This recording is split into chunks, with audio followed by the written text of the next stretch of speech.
Campo is in Seattle. Our daughter is having surgery, and that is her location. Any objections to her absence? Keeping in touch with First Energy through Karen Kirsch. At 7:30 p.m. on Saturday, she informed me there were 3,600 homes without electricity in the city of Avon Lake. On Sunday at noon, at 12:30, 500 homes were still without electricity, and at 2:30 p.m. on Sunday, it was down to 342. Unfortunately, at 2:30 in the afternoon today, there were still 54 homes without electricity. They were in the Beechwood, Fairfield, and Electric Boulevard area.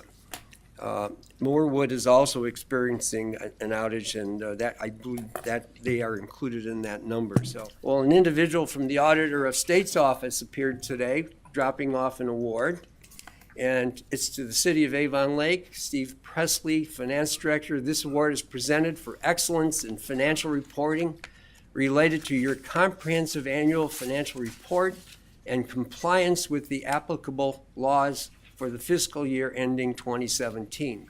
Your exemplary reporting serves as a standard for clean, accountable government representing the highest level of service to Ohioans, signed by the Auditor of State. So, Mr. Presley, congratulations. I'll give this to you later, okay?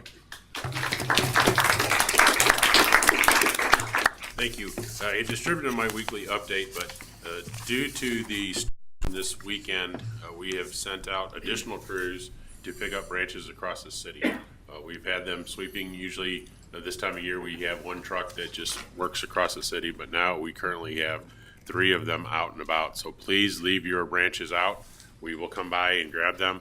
I also want to indicate that there was an article in the press on the charter amendments, and issue 21 there was some confusion about. It indicated that the proposed charter amendment would provide for a permanent replacement for the mayor in case of his unavailability. However, that is not correct. Issue 21 would provide an amendment to the charter for a temporary replacement for the mayor. We already have a charter provision providing for a permanent replacement for the mayor in case of resignation, death, or whatever, and I am hopeful that the press will add a correction in its next issue, and we apologize for any confusion.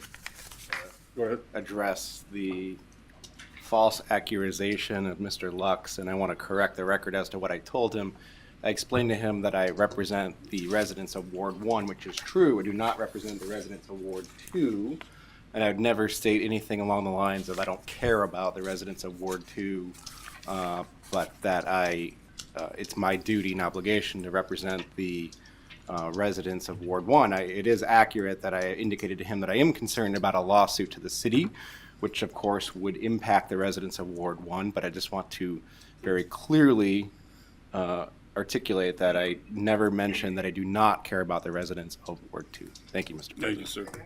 We've lived here all these years in Avon Lake, and I've developed from Toledo to Oberlin to Florida. I have never once not gone by the code that all of us live by. Every developer, no matter who comes into Avon Lake, the big boys, the little boys, they got a code. You folks honor the code. You folks enforce it. We went by the code. We went through all the department heads. We made our proper application. We got all the public exposure. Everything that the department has needed done was done. Everything on Planning Commission, the Planning Commission had their concerns, was taken care of. By some chance, it was approved 7-0. We've come this far. As you can see, I haven't made everybody happy. I said at the last meeting, hopefully the one fellow that was up before would have been here. We'll take care of that one. And we're here tonight. If you see fit that we've gone by the code, that's how we live in Avon Lake, we have made the commitment that we will go back to Planning Commission, but we need something to go back with.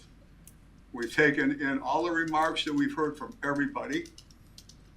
Susan Donovan gave me a whole package of ideas, drawings, etc. We've got different different things to go over from Tracy and a few other people here. I've met with a few of them. We met with a few of them originally with their association meeting. Very few people said anything then. Now it's really coming up. But no matter how you vote, if you vote yes, wonderful. I'm still going back to Planning Commission addressing all the people. If you vote no, I'm still going to go back to Planning Commission and address all the people. So it don't make any difference. An ordinance approving a revision to the general development plan for Legacy Point Plan Unit Development. Never easy decisions. I've talked to a number of residents, both by email and by discussion. And I also talked to all the department heads. I read the minutes of the Planning Commission, and I'll be supporting the legislation this evening. The proposed development falls within the R1 single-family zoning district governed by a lot and the density requirements. They both are met. The plan meets the requirements. The layout conforms to the previous standard of development. It was confirmed by a 7-0 vote by the Planning Commission, which includes 2 elected officials, both the mayor and Mrs. Fenderbosch. And I didn't see any, Mrs. Fenderbosch, and I have a lot of respect for you as our representative of the Planning Commission, but I didn't see any definition in the minutes that you voted for it to move it to council. It sounded to me you voted for it to approve the plan as submitted.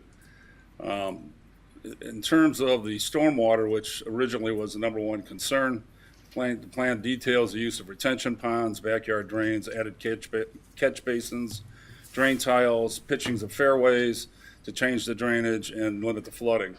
On the improvement plan, these will have to be detailed by the developer on the next round, and will need to also be approved by Mr. Wrights in working with CDM and Jones and Henry, who are our 2 stormwater firms, and for the development to occur, it's got to go back to planning and council. Is that correct, Mr. Wrights, in my assumption of that? That is correct. So dealing with the flooding issues and which was the first round of what residents wanted to do, my basement's flooded. I've gone through that twice. I know how that is. Certainly, Mr. Koff will have to address those issues and go back to planning at that point in time. In terms of traffic, the plan was approved by the fire and the police chief, and the cul-de-sacs were widened during those sessions for the emergency vehicle passage and safety. It's my understanding that the construction traffic will not go through Heron Bay. The construction traffic is going to go through the different route that was noted. In terms of Legacy Parkway, which I know has been a continual issue with traffic, I know the police have tried to monitor that in talking to Police Chief Streeter. And the mayor noted in the minutes that continues to be a monitoring of that street for speeders. Landscaping, the developer has been open to adding landscaping, especially in areas of the street. The one gentleman by English Turn, I guess, would get a lot of issues dealing with headlights, and he has offered to address that. The density issue, which was approved by the administration, meets the standard. So when this whole process started, the question was asked to the law director, what choices does council have? As Planning Commission's criteria for voting for something is much narrower than what City Council can do. But we were advised by the law director that we have 3 choices. We could either vote to approve the plan as it is, we can either vote no on the plan as it is, or we can do nothing, at which point the plan would go into effect as it is. I wish there was a 4th choice. I wish there was a choice that we could approve the plan with reasonable modifications to it. And hearing what I've heard from the residents over the last few weeks, I think there's room for reasonable modifications. The plan does meet the code, as Mr. Koff says, but City Council, the Avon Lake Police Department, other parts of the administration deal with discretion all the time. With our laws, with our ordinances, with our codes, we don't look at everything either having to be black or white. We can look at things and use discretion to work for the best possible solution. So my vote tonight is going to be no, not that it's a referendum on Mr. Koff or his company. They build beautiful homes. And this development will go in at some point, and it will be a beautiful development. However, I think that it needs modification. Mr. Law Director, if you could just articulate, if City Council were to vote against approving this recommendation from the Planning Commission, what is the recourse of the developer? Well, because this, the role of the council in either rejecting or approving the decision of the Planning Commission is an administrative decision. It's subject to appeal, and if the court finds that it was arbitrary or capricious, it could reverse the decision of council, and the plan would be deemed approved. So unlike legislative actions which can't be appealed, an administrative decision can be appealed by the developer to the Court of Common Pleas. Thank you, Mr. Law Director. Mr. President, if I can continue. Go right ahead, sir. I appreciate that, and I certainly understand where Mr. Cross is coming from, and I suppose I disagree with him because I think City Council is in the unfortunate position of not being in a discretionary position to make a decision on this. I wish we were. I wish we could have the fourth option. That certainly would provide us some more satisfactory options on this, but as I understand the situation as been presented and recommended by a 7-0 vote by Planning Commission, and as the administration has indicated to the City Council that the proposal meets the code as it's written today. And given that, it is difficult for us as City Council sitting in essentially in an appellate position to go outside of what the code dictates to us and not approve something that meets the code. And so I feel like because we are not in a situation where we have much discretion, we are obliged to approve what has been proposed to us. And if we don't, we do expose ourselves to at least the ability, and of course that's the decision of the developer, the ability of the developer to further appeal this on to the Lorain County Court of Common Pleas, bringing the Planning Commission and the city a party to that appeal and expending more time and expense on that.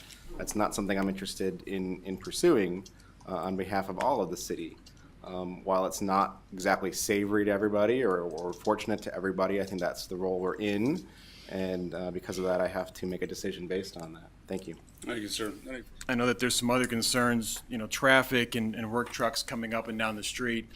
And I would say, and I've told other residents that I've talked to in Heron Bay that, Legacy and the rest of the development, had to endure those conditions when your neighborhood was built.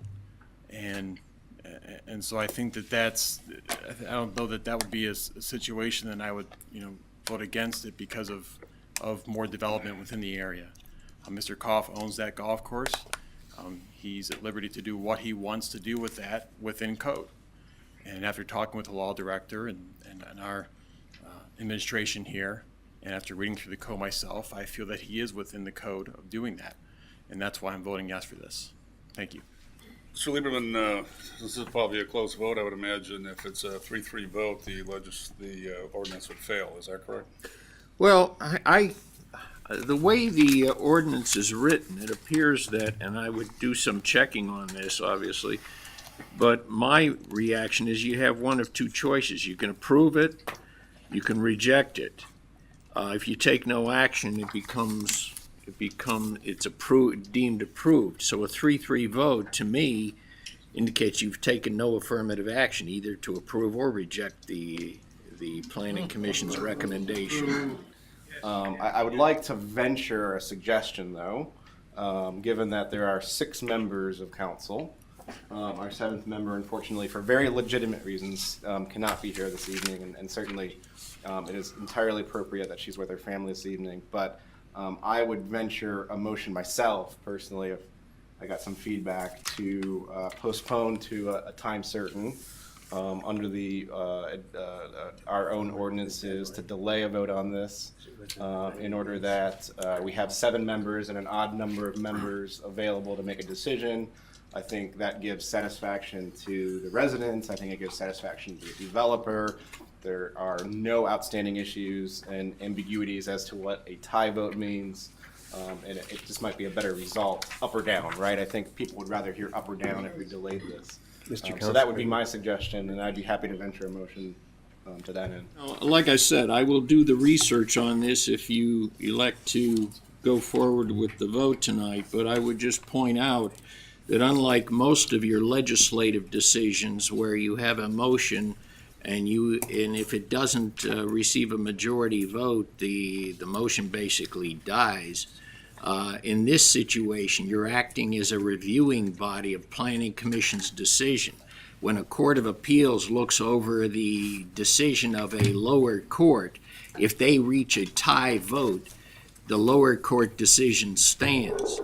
So this is a quasi-judicial administrative proceeding. It's not a legislative proceeding.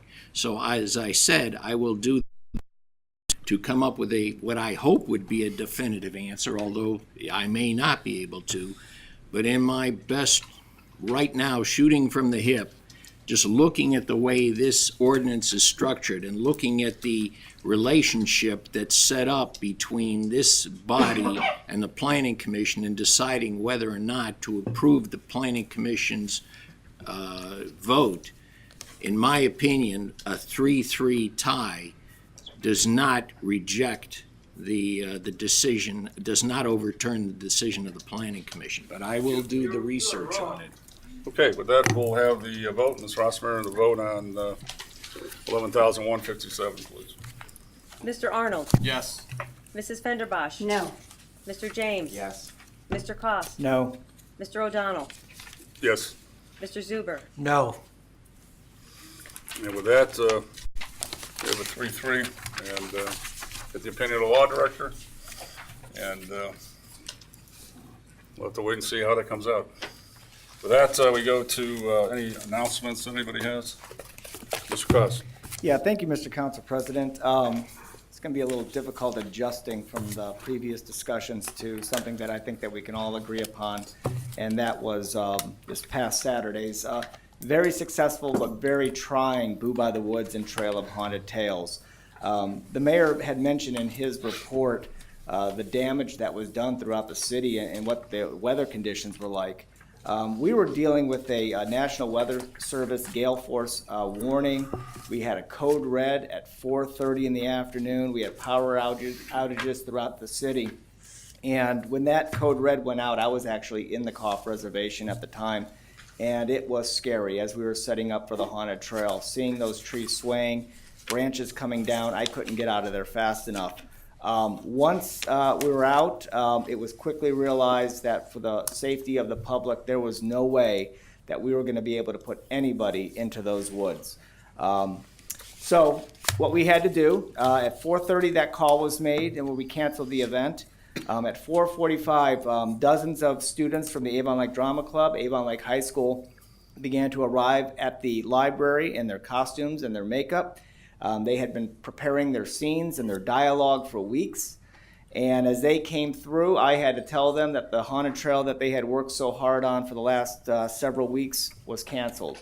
You can imagine that disappointment of how that affected them. It was then that I looked at Mr. William Rutger, the director of the library, Mr. Frank Mamana and Woody Simmons, our trail designers, and I said, hold on, wait a minute. And all the leadership team for this event huddled, and we quickly, from 4:45 in 1 hour's time, was able to convert the basement of the Avon Lake Public Library into the haunted basement, and Boo by the Woods became Boo by the Basement. And it ran exceptionally well. To be able to put that together, to bring props in, to put the lights in, to organize all of that in 1 hour in anticipation of people coming through. And then we're thinking, well, this storm is going on, this code red went out, nobody's going to show up. And we were very pleasantly surprised when the people started pouring in at 6 o'clock. Probably because they didn't have power at home. But they continued to come in. And by the end of the night, it was such a hugely successful haunted trail. The most unique thing and probably the most fun thing that we did was put that together on a fly. And the tremendous feedback that we had from the community, it was really, really touching. It wasn't our biggest haunted trail. That was last year. It wasn't our most elaborate, but it was the best. And it was the best because of how we did that. And we got the record, we got the number, attendance numbers today from the library, and we had 1,024 people attend in that, which was just incredible. I need to name these people because they worked their butts off. They worked their butts off to do this. Mr. William Rutger, this was the core group that worked together. Mr. William Rutger, Shay Altmont, Sybil Wendling, and Nicole Haas, who was incredible. That was our core group. We began meeting in April to plan this, and those guys were just absolutely wonderful. Mr. Dan Cotton and Samantha Passa, also from the Avon Lake Public Library, and their entire staff, we thank them. Sergeant Carrender and the Avon Lake Police Department, Joe Wrights and his Public Works Department, the Avon Lake Kiwanis, Mr. Zuber for being there, helping to pass out the cider, Avon Lake Key Club, Amy Potomac with the Lorraine County Metro Parks, Marty Gallagher with the Avon Lake Boosters, the 501st Legion, which were there. Those were our Star Wars characters. The superheroes for kids, that was Spider-Man, the Incredible Hulk, and all the rest that attended. And the group from Believe, Dream, Dare, that was Princess Elsa and Cinderella that attended. Frank Mamana and Woody Simmons from the Cleveland Haunt Club, who did just an amazing job organizing the haunted trail with their props and designing that. It was absolutely incredible. I'm sorry that nobody got to see it this year, but they did the best that they could to recreate it inside in 1 hour, and they did a wonderful job. And also to Patty Frank from the Avon Lake Drama Club and the nearly 40 high school and drama students that volunteered, that put their costumes together, that wrote their own vignettes, and got the opportunity to do them despite of all the obstacles. Also our corporate sponsors, Koff Construction, Kowalski Ford, Jim Miller, Howard Hanna, and Salad Craze. This event doesn't happen without all of their generosity, so we thank everybody. But we thank the residents of Avon Lake that in the worst of conditions that Saturday night came out and supported us, and it really touched us to see that outpouring and the feedback that we had. It was our most trying one, but it was also our most endearing, so I want to thank everybody for that. Thank you, sir.